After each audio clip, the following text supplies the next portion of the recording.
प्रिय श्रोताओं, आप सभी को हरियाली तीज की बहुत बहुत शुभकामनाएं। आज ही के दिन माता पार्वती और शिव जी का प्रथम मिलन हुआ था और शिव जी ने उन्हें अपने अर्धांगिनी बनाने का वचन दिया था। इस दिन महिलाएं निर्जला व्रत रखती हैं। शिव पुराण के अनुसार इस व्रत को करने से एवं व्रत कथा को सुनने से स्त्रियां अखंड सौभाग्यवती होती है। कुंवारी कन्याओं को योग्य वर प्राप्त होता है। सुहाग की विपत्तियों से रक्षा होती है। घर परिवार में माँ गौरी अन्नपूर्णा स्वरूपा की कृपा से सुख समृद्धि सदा खुशहाली बनी रहती है। कहा जाता है कि सबसे पहले हरियाली तीज का व्रत हिमालय पुत्री माता पार्वती ने किया था। इस व्रत के प्रभाव से ही भगवान शंकर उन्हें पति रूप में प्राप्त हुए। तो आज आप सुनने जा रहे हैं हरियाली तीज की बड़ी ही दुर्लभ व्रत कथा, जिसे आप सभी बड़ी श्रद्धा तथा प्रसन्नचित मन से पूरा अवश्य सुनिएगा। एक बात का विशेष ध्यान रखिएगा कि कथा को पूरा सुनने से ही पुण्य फल की प्राप्ति होती है। कथा को आधा अधूरा सुनने से व्रत भंग होने का भय रहता है। माता पार्वती ने भगवान शिव को पति के रूप में प्राप्त करने के लिए 107 बार पृथ्वी पर जन्म लिया, पर एक बार भी भोलेनाथ को पति के रूप में प्राप्त नहीं कर सकी। 107 बार जन्म लेने के पश्चात जब माता पार्वती ने 108वीं बार पर्वतराज हिमालय के घर जन्म लिया, तब उन्होंने भोलेनाथ को पति के रूप में प्राप्त करने के लिए बहुत कठिन तपस्या की। माता पार्वती की कठिन तपस्या से प्रसन्न होकर भोलेनाथ ने उन्हें मनोकामना पूरी होने का वरदान दिया। तभी से ऐसा माना जाता है कि जो भी स्त्री पूरी श्रद्धा और आस्था के साथ व्रत और पूजन करती है, उसे अखंड सौभाग्य की प्राप्ति होती है। एक बार कैलाश पर्वत पर बैठी हुई श्री पार्वती जी कहती है कि हे महेश्वर, आप मुझे वह विधान बतलाइए कि किस व्रत तप उपवास से मध्य अंतर्गत आप जैसे महान प्रभु मुझे प्राप्त हुए हैं। शिव जी बोले, हे देवी सुनो, तुम्हारे प्रेम वश में मैं वह वृतांत कहता हूँ जो बहुत ही गुप्त है, जिसे तुम भूल भी गई हो। तो मैं तुम्हें वह प्राचीन व्रत बतलाता हूँ। एकाग्र मन से सुनो। जिस व्रत के प्रभाव से तुमने मेरा आधा आसन प्राप्त किया है, शिव जी माता पार्वती को उनका पूर्व जन्म याद दिलाते हुए कहते हैं कि हे पार्वती, तुमने मुझे पति के रूप में पाने के लिए कई कई वर्षों तक कठोर तप किया। 12 वर्ष तक अधोमुखी उल्टे रखकर सिर्फ वायु का सेवन किया। 24 वर्ष तक सूखे पत्ते खाकर रही। माघ के महीने में जल में वास किया। बैसाख के महीने में पंचागिनी तप किया। सावन के महीने में निराहार रहकर बाहर वास किया। हे पार्वती, इस प्रकार व्रत करते देखकर तुम्हारे पिता हिमालय को बड़ा दुख होता है। उन्हीं दिनों नारद मुनि हिमालय के पास आए। हिमालय ने उनका स्वागत सत्कार एवं विधिवत पूजन किया तथा उनसे प्रार्थना की कि हे मुनिवर, आप अपने आने का कारण बताइए। मैं किस प्रकार आपकी सेवा कर सकता हूँ। तब नारद जी ने कहा, हे हिमालय, मुझे भगवान विष्णु ने आपके पास भेजा है। वे आपकी कन्या से विवाह करना चाहते हैं। यह सुनकर हिमालय प्रसन्न हुए और उन्होंने नम्रता पूर्वक उत्तर दिया, यदि भगवान विष्णु मेरे कन्या के साथ विवाह करना चाहते हैं तो मुझे कोई आपत्ति नहीं है। यह सुनकर नारद जी भगवान विष्णु के पास गए और उनसे कहा, मैंने हिमालय की पुत्री पार्वती के साथ आपके विवाह का निश्चय किया है। आशा है आप उसे स्वीकार करेंगे। नारद जी के चले जाने के बाद हिमालय ने भगवान विष्णु के प्रस्ताव की जानकारी पार्वती को दी और कहा, पुत्री, मैंने भगवान विष्णु के साथ तुम्हारा विवाह सुनिश्चित किया है। पार्वती भगवान शिव को अपने पति के रूप में मान चुकी थी, इसीलिए पिता के इस प्रस्ताव से वह बहुत ही आहत हुई। पिता के सामने तो उन्होंने कुछ नहीं कहा, परंतु उनके जाते ही दुखी होकर विलाप करने लगी। पार्वती जी की व्याकुलता को और उनके विलाप को देखकर एक सखी ने कहा, आप इतनी दुखी क्यों है? आप अपने दुख का कारण मुझे बताइए, मैं उसे दूर करने का उपाय करूंगी। तब पार्वती जी बोली कि मेरे पिताजी ने मेरा विवाह विष्णु जी के साथ तय कर दिया है, परंतु मैं शिव जी के साथ ही विवाह करना चाहती हूँ। मुझे कोई उपाय नहीं सूझ रहा है, इसलिए मैं चाहती हूँ कि मैं अपने प्राण को त्याग दूं।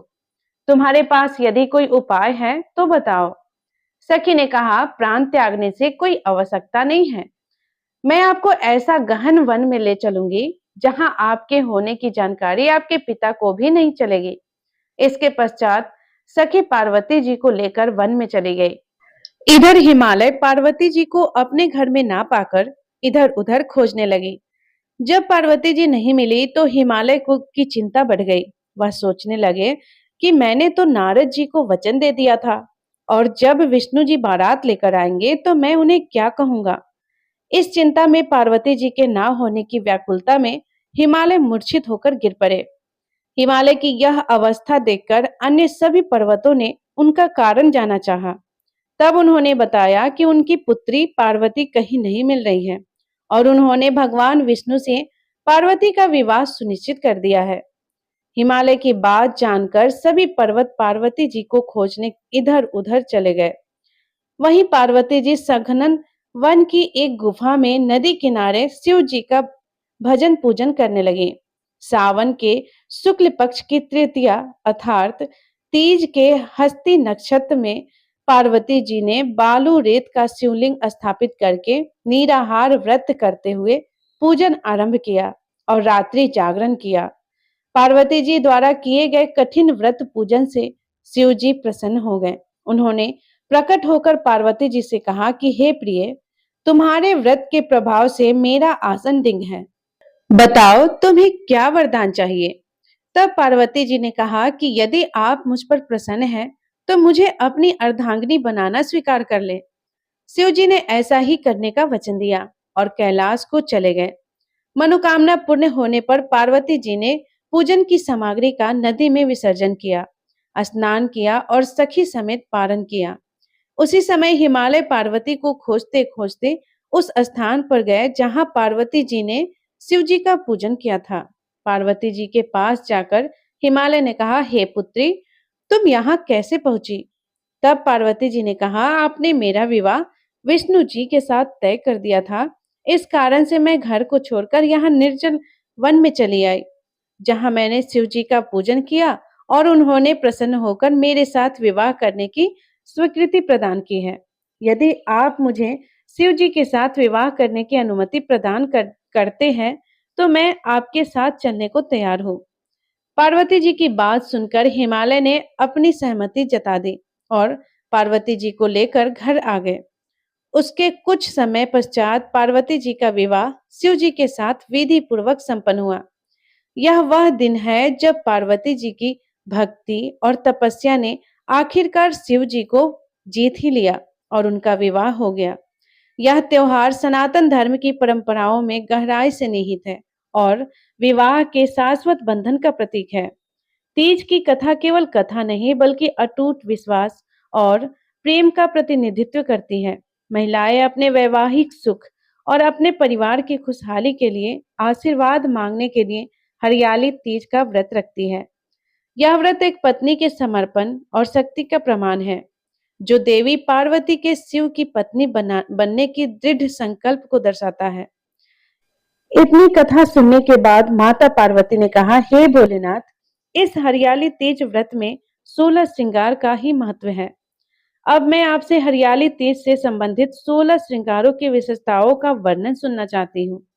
भोलेनाथ बोले कि हे देवी, जब तुम मेरी कवच बनके मेरी रक्षा कर रही होती हो, तो मुझ पर क्या संकट आ सकता है। सुहागन धर्म के मर्यादा के अनुरूप स्त्री का आचरण पुरुष का जीवन कवच है।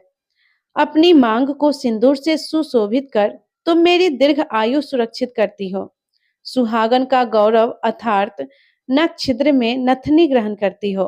हे गौरी, मंगलसूत्र और उसकी काली मोती अनिष्ट से मेरी रक्षा करती है। लाल वस्त्र धारण कर तुम मेरी समृद्धि का कारण बनती हो। पावों की पायल मुझे सकारात्मक ऊर्जा से परिपूर्ण रखती है। बिछिया धारण कर वंश वृद्धि में मेरी सहभागिनी बनती हो। जिसकी पत्नी इतनी सुमंगली हो, उसका मंगल भला कर सकता है। बिंदी स्त्रियों की आज्ञा चक्र को सक्रिय करके उनका आत्मविश्वास बढ़ाती है। अपने पति की लंबी आयु के लिए स्त्रियां मांग में सिंदूर लगाती हैं। मांग का सिंदूर स्त्रियों की एकाग्रता को बढ़ाता है।